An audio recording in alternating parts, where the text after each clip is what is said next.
James was enjoying his life on the island of Sodor, but he still had a lot to learn.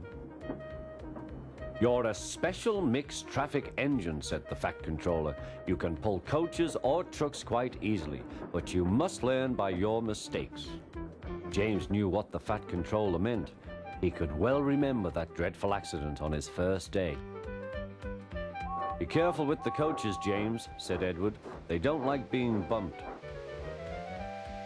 Everyone came to admire James. "I'm a really splendid engine," he thought, and suddenly let off steam. A shower of water fell on the Fat Controller's nice new top hat. Just then the guard blew his whistle, and James thought they had better go. Go on," he puffed to Edward. Don't push," replied Edward. The coaches were grumbling too. Don't go so fast! But James didn't listen.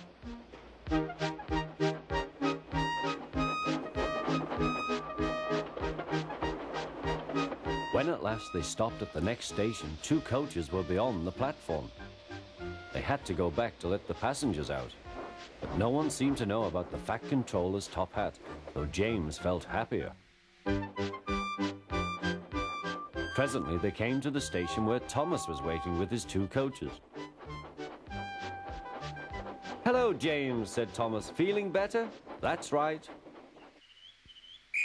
"Oh, that's my guard's whistle. I must go. I don't know what the Fat Controller would do without me to run this branch line," and he puffed off importantly.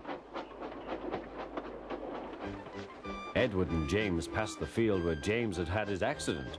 The fence was mended and the cows were back again.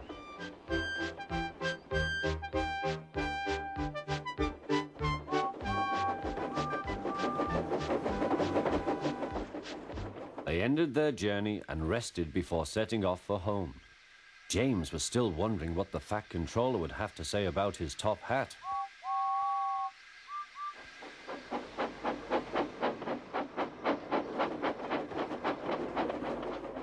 Next morning, the Fat Controller spoke severely to him.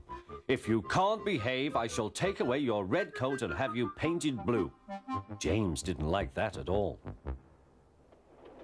He was very rough with the grumbling coaches as he brought them to the platform. "Don't talk, come on," he called to them.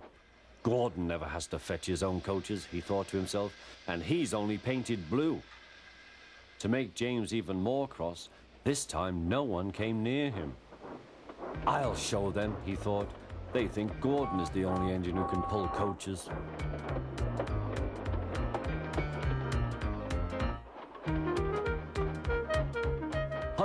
Hurry, puffed James. You're going too fast, replied the coaches. James laughed and tried to go faster, but the coaches wouldn't let him. "We're going to stop," they said. "We're going to stop."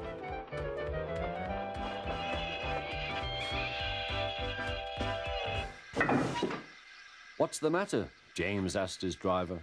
"The brakes are hard on. Leak in the pipe, most likely. You've banged the coaches enough to make a leak in anything." "How shall we mend it?" said the guard. "We'll do it with newspaper and a leather bootlace," replied the driver. "Well, where is the bootlace coming from?" asked the guard. "Ask the passengers," said the driver. "You have a leather bootlace there, I see, sir," said the guard to a smartly dressed man.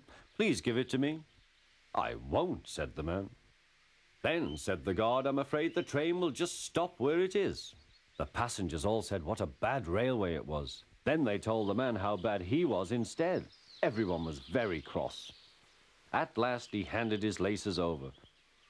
The driver tied a pad of newspaper tightly round the hole in the brake pipe, and James was able to pull the train.